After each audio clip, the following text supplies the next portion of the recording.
Good morning. Having done floor planning and pin assignment, we now enter into what is called as the placement phase in the VLSI physical design process.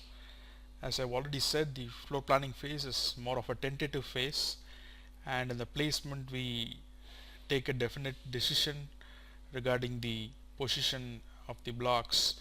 And in this regard, we will look at one important algorithm called the sequence pair representation to placement. Now, before I go into the algorithm, I just want to distinguish between these two types of floor plans, slicing and non-slicing. The slicing floor plan, as you can see, is one that can be, the entire floor plan can be sliced, either horizontally or vertically. So in this case, you can see that the entire floor plan can be sliced vertically first, and then the two sub floor plans can again be sliced. The entire area can be sliced horizontally or vertically. While in the non-slicing floor plan, you can see that you can not slice the entire floor plan horizontally or vertically. You end up slicing a block, which is not allowed. So that is the big difference. Now, why I said this is because if you remember, in the previous lectures we have looked at what is called a slicing floor plan, and we represented as a slicing tree, and then we represented the slicing tree in a precise manner, what is called as the polish expression. Now, just like we had the polish expression for a slicing floor plan, we have the sequence pair as a precise representation of non-slicing floor plan. So it is very important we start with this similarity, because in many ways the algorithm by Murata and all is very similar to what we have seen, the Wong-Lewis algorithm. The major difference is in the representation. There we assume that the floor plans are slicing, and we represented them as a polish expression, and we used simulated annealing to find out the most optimum floor plan. In this case, the only difference is we assume that even non-slicing floor plans are allowed as an input to the problem, and we do represent them by what is called as the sequence pair, and then we use the same simulated annealing as an optimization technique to search for the good sequence pair or the good placement. And this algorithm by Murata and al was published in IEEE Transactions on CAD as early as 1996, but still used as one of the landmark algorithms for VLSI placement. So first, I use the word floor plan and placement interchangeably, as you know that both phases are almost the same. The only difference is that the placement is done after pin assignment and power and ground routing, where the floor planning was tentative phase before that. And so to go from the arrangement of the blocks, which I call floor plan here, to go from the floor plan to get the sequence pair, what do we do? Now again we have to draw the parallel. In the basic Wong-Lewis algorithm, what we had was a slicing floor plan, and from there to go to the polish expression we drew the slicing tree, and the post-order traversal of the slicing tree gave the polish expression. So here it's a lot different here, a little complicated. So to go from the floor plan to the sequence pair, that is the precise representation of the floor plan which the computer can understand and manipulate, what do we do? So we do this we start from the upper right corner of each module. Until we reach the upper right corner of the floor plan, we draw vertical lines going up and then right in an alternate fashion. Now when we do this, we should make sure that we do not cross any module boundary, any other module's boundary in the floor plan, and we should not also cross any previously drawn line. Okay, so let me just show that here, because a diagram or a picture is worth so many words. So in this floor plan, what I have done, you start from the module E, for example here. So let's start from module E. So from the upper right corner of module U, so you go up and then you go right. Okay, and similarly you do up, right, for all the other modules, and then you come to the lower left corner of the module and we do down, left, down till you reach the lower left corner of the floor plan, right? So this forms what is called as the positive step line for the module E. Now in the same way I have to draw the positive step line for the other modules, module C, A, F, D and B. While I do this, I have to make sure that the positive step line for module A, I start from the upper right corner, go up, left, and then from the lower left corner I go down, left. While I do this, I should make sure that I do not cross any previously drawn positive step line, for another module which you have drawn, and I should not go into the another block, right? So these are the two things you should have in mind. Once we have these positive step lines for all the blocks, the order or the sequence from left to right forms what is called as the positive sequence of the sequence pair. So obviously the name pair, so it's a sequence pair, so it has got a positive sequence and a negative sequence. Let me just illustrate it. One of my students has done this animation to illustrate the sequence pair formation. Of course he has done only the positive sequence. So for each module we start from the upper right corner. You can see here the upper right corner till you reach the upper right corner of the floor plan. You draw the line and you make sure that your lines don't cross any other modules and they should not cross the previously drawn positive step line which you have drawn for the other modules.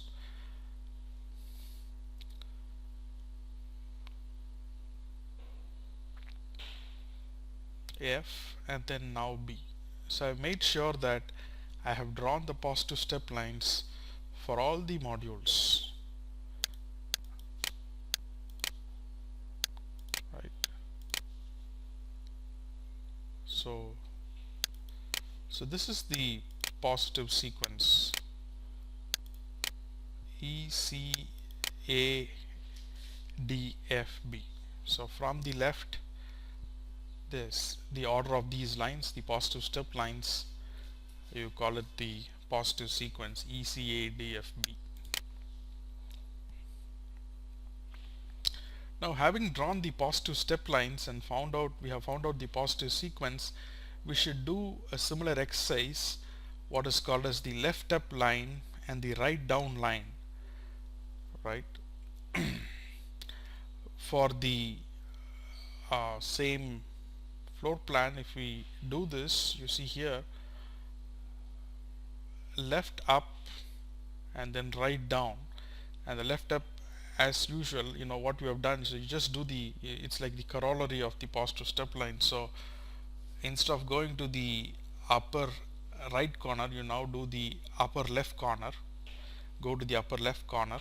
So starting from the upper left corner of the module, you do the left up lines, and starting from the lower right corner of the module, you do the right down line, right?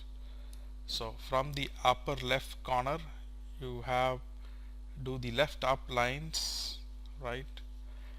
Left up, okay, and from the lower right corner, you do the right down lines, right?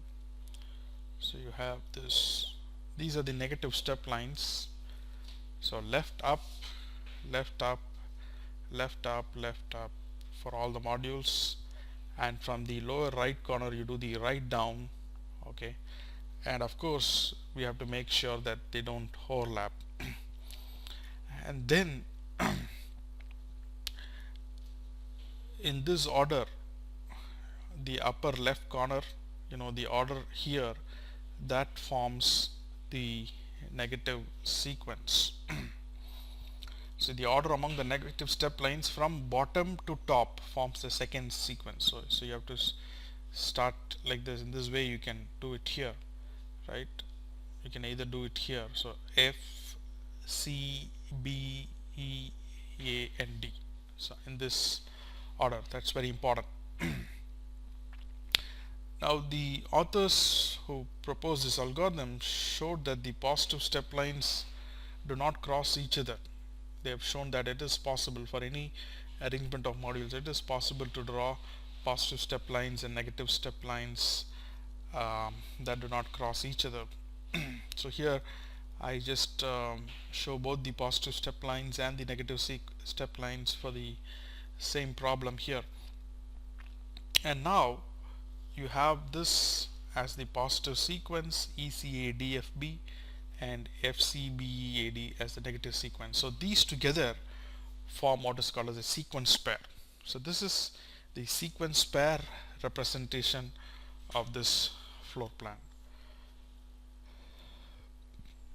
Now what have we achieved in this? Well, we have achieved something very important and very marvelous, in the sense that we have captured all the relative positions of these blocks in such a small representation of the floor plan. So how do I say that? Well, look at this. So once you have a sequence pair like this, positive sequence comma negative sequence, then it has this meaning that if a module A is after module B in both the sequences, then module A is to the right of B. Okay, so similarly you have other meanings. If module A is before B in both the sequences, the module A is to the left of B. What do I mean? Let me just see here. So here you have the positive sequence, the negative sequence. Now what about modules E and D? You see here E is before D in the positive sequence. Here in the negative sequence is also E is before D. That means if E is before D in both the sequence, that means E is to the left of D. Okay, E is before D in both the sequences, so E is to the left of D. Okay, now if a module A is before B in the positive sequence and after B in the negative sequence, then that module A is above B, right? We'll prove that here. Look at these two modules, D for dog and B for boy. See here, D is before B in the positive sequence, D is after B, D for dog, B for boy. So D is after B in the negative sequence, then that means that D is above B. Yes, that's true. So you can see all the relative positions of the modules is captured in a succinct representation. That is the power of the sequence pair. And what the people who have proposed this algorithm have done is, in VLSI the placement is just the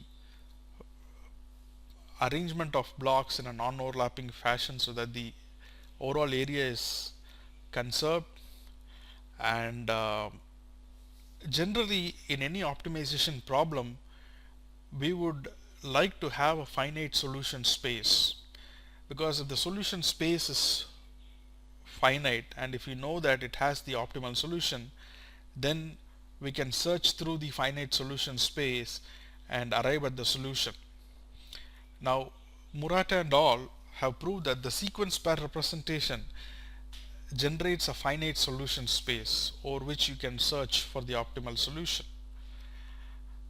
And they have used simulated annealing technique, as I've already told, to search through the sequence pairs, because you see each sequence pair represents an arrangement of blocks, a placement, and they have suggested some moves. I'll come to that a little later. And by perturbing the sequence pair, you perturb the solution to find a neighboring solution, and then you go through the search by using simulated annealing technique, and you'll be able to arrive at an optimum solution. Now they have proved that the solution space formed by the sequence pair representation is P admissible. Now first we have to define what is P admissibility. As defined in the paper, the a solution space, a solution is called P admissible if it satisfies these. The solution space is finite and every solution is feasible, and realization of the code is possible in polynomial time. That is very important. You must be able to realize the sequence pair from the placement in polynomial time, and there exists a code which corresponds to one of the optimal solutions. So this is what they define as P admissibility. Now, if any solution space satisfies these conditions, we say that that is a P admissible solution space. And what they have proved, that the set of all sequence pairs is a P admissible solution space. And to be very precise, this is exactly the statement from their landmark research paper. It says that the set of all sequence pairs, that is m factorial square sequence pairs, because you see here you have, supposing you have m blocks, you have m factorial ways of arranging them. So because it's a sequence pair, positive sequence comma negative sequence, so you have m factorial square sequence pairs, and each of them can be mapped to a packing in order of m square time, and at least one of them corresponds to the optimal solution. We'll look at that. If you recall, the Wong-Lewis algorithm also proposed 3 ways to perturb the present solution, and here we have the 3 ways. That is, one is by swapping a random pair of modules in the first sequence alone, and the second one is you swap a random pair of modules in both the sequences, both the positive and the negative sequence, and the third one is you randomly select a module and rotate it by 90 degrees. So these are ways in which you do a small perturbation to the present solution so that you can go to the neighboring solution. Let us take an example. What we have done in the previous slides is given an arrangement of blocks, we saw how to get the sequence pair, and I told you that the sequence pair is a precise representation which the computer can understand and manipulate. So we are going to use simulated annealing to optimize the sequence pair. That means, given a sequence pair, we perturb it and go through the neighboring solutions to find the optimal sequence pair. So what we need is, we need to know from the sequence pair, we should be able to quickly evaluate the quality of the floor plan. You see the cost of the floor plan is basically the area occupied and the interconnect wire length. I'm assuming that interconnect wire length also can be estimated by one of those methods to estimate it, like you have the Steiner trees and spanning trees or the half perimeter approach. So you have many ways to estimate the interconnect wire length. Here let us just focus on the area alone. So we should be able to quickly evaluate the cost of the floor plan, how good it is. So for that, we must be able to construct the floor plan from the sequence pair in an efficient manner, because we have to find the area and the interconnect estimate. So let's see how to do that, how to construct a floor plan from the sequence pair. So supposing a sequence pair is given like this, a sequence pair here, it is a floor plan representing 8 modules. So the module names are given like this, 8 modules, and the width and the height of those 8 modules are given. So how do you construct the floor plan? And this is the rule of the thumb we should remember. We have already discussed this when we said how the sequence pair marvelously captures all the relative positions of the blocks. So we have this as the rule of thumb, and now from the sequence pair we can form a table like this. You see, given a sequence pair like this, you write the modules, 8 modules, and for each module 1 to 8 you find out what is to the left of that module, what is to the right of that module, what is above that module, and what is below that module. Okay, and to do this you can use this which is the same thing which I've already said. I've just said this in a different manner here. Just the same thing here. The left off, right off, above and below. I've just this is between two modules A and B, so here I made it more general. So if you see a sequence pair and the list of modules that appear before a module X in both the sequences are to the left of X in the floor plan, right? And the list of modules that appear after a particular module are to the right of that module in the floor plan. That's right. So you see here you have module 1 and you have 7452638 after that. So let's go here. How do you find out which is to the right of a particular module? The list of modules that appear after that module in both the sequences. You see here I have module 1, okay, all the modules are after that in the positive sequence, but in the negative sequence unfortunately module 1 is the last module. There is nothing after that. So that means there is no modules which are after 1 in both the positive and negative sequence, so that is null. Similarly you have for the left off. But what do you see about the above and below condition? Come here, the set of modules that appear after X in sequence 1 and before X in sequence 2 are located below X in the floor plan, right? So you see here for module 1 7452638 is after 1 and all this 7452638 is before 1 in the negative sequence. So the whole set 7452638 is below 1 in the floor plan.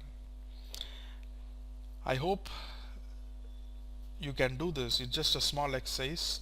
You just take this table and then you take a sequence pair, you take this information, the geometric information or the relative position of the blocks, and then you take the sequence and do the small exercise. You'll be able to arrive at this table. That means from the sequence pair we are just forming what is to the left of and to the right of, right? So you can see module 2, it says 3 and 6 are to the right of 2. How do I get this? Because you see from module 2 I find out what is after 2, 638, and after 2 here I have 5361. So what is common? 3 and 6 are common. So I say 3 and 6 are to the right of 2 because the list of modules that appear after 2 in both the sequences are to the right of module 2. That's what I have done here. After 2 in both the sequences I have 638 in the positive sequence, I've got 5361, so 3 and 6 are common, so 3 and 6 are to the right of 2. Similarly for the module 2, what is before module 2 in both the sequence? I have 1745 and you have 84725, 847. So we can say 4 and 7 are before module 2 in both the positive and negative sequence, so that means 4 and 7 are to the left of module 2, right? So like that we have to do this. So we have the left off and the right off condition, and we have the above and the below condition. Now what we're going to do is from the left off and the right off relationship we're going to get what is called as the horizontal constraint graph, which captures all the horizontal constraints between the blocks, and from the above and below columns we're going to construct what is called as the vertical constraint graph. To do that we do this.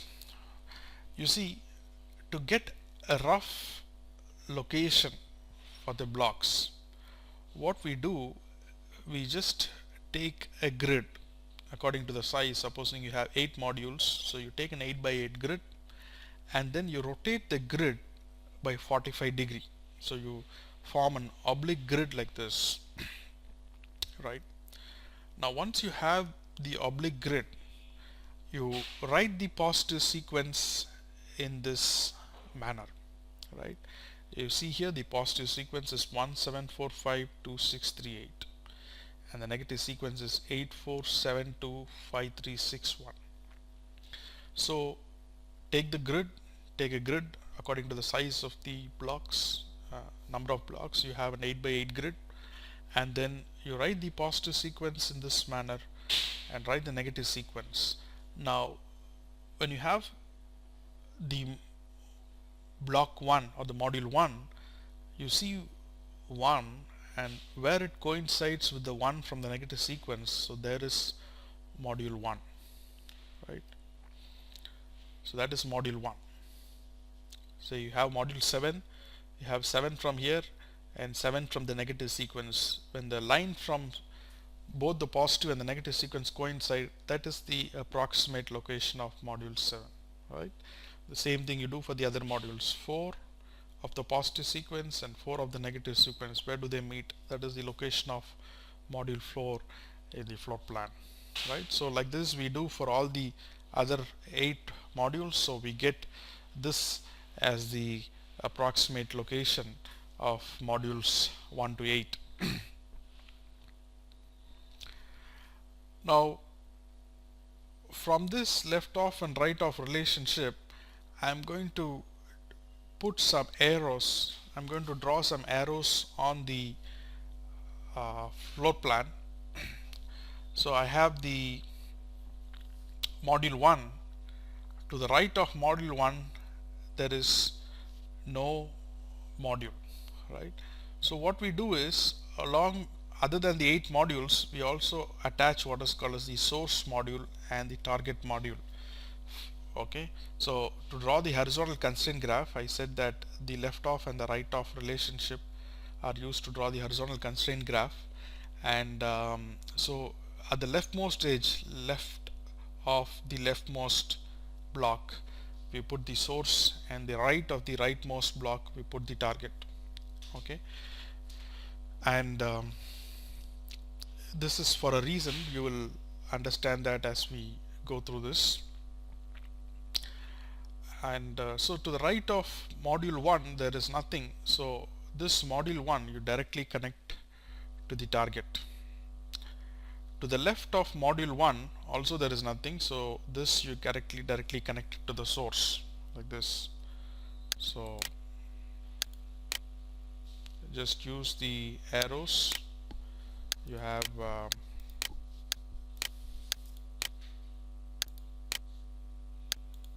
so from here directly you can connect it like this, right? Because to the left of module 1 there is nothing, so I just directly connect to the source. To the right of 1 there is nothing, there is. But what about module 2? To the right of module 2 you have 3 and 6. Okay, so it says that modules 3 and 6 are to the right of module 2, right? Or we can say module 2 is to the left of 3 and 6. So from 2 to 3 you put a directed edge, from 2 to 6 you put a directed edge, meaning that the modules 2 and module 3 and 6 are horizontally constrained in this manner, that 2 is to the left of 6, right? Or we can say modules 3 and 6 are to the right of 2. So in this way we have to make sure that all these left off and the right off relationship are translated to edges. So every time there is a left off and a right off relationship between any modules, you put it as an edge.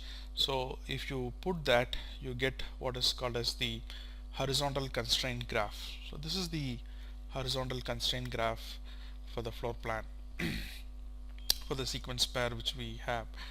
And in a similar way, with the same oblique grid, when you translate the vertical constraints, that is the above and below conditions here, as edges, you get what is called as the vertical constraint graph, right? So here we have the horizontal constraint graph, and here I have the vertical constraint graph. Now once we have the horizontal constraint graph and the vertical constraint graph, in the horizontal constraint graph I'm going to add a weight to each vertex. Remember, the horizontal constraint graph is a vertex weighted directed graph. Now what is a vertex weighted directed graph? It's a graph in which the vertex have some weights. Usually the edges have some weights, but here the vertex have some weights. And what is the weight? The weight of a vertex is nothing but the width of the module in the horizontal constraint graph, and the weight of a vertex is nothing but the height of the module in the vertical constraint graph. So you can see here, so I have represented the widths and the heights of those 8 modules here. So you can see module 7 has got a width of 1, module 8 has got a width of 2, so module 8 has got a width of 2. What about module 6? Module 6 seems to be the module with the highest width. You can see here 3, 4, 5 and 6. Module 6 has got a width of 5. So I've got module 6 and I've represented 5 here.